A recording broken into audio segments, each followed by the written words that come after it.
Hai, hongera kwa kipindi hiki cha mfungo, uko kwenye Ramadhan, uko kwenye Kwaresma. Mungu akubariki kwa imani yako, unafanya jambo zuri. Nikukumbushe tu kama umefunga na unywe hata maji.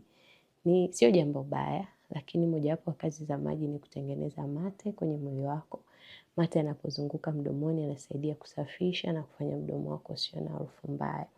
Kwa hiyo katika kipindi cha mfungo ni rahisi experience harufu mbaya mdomoni.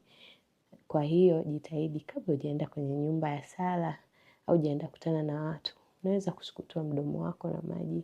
Itasaidia usinuke mdomo ukiongea na watu. Au kama hujafunga maji basi sip water kila baada ya muda mfupi. Itakusaidia usinuke mdomo. Unaweza hata kupiga mswaki kabla hujaenda ibadani jioni. Ni hivyo tu. Ila samahani kama nimekukera.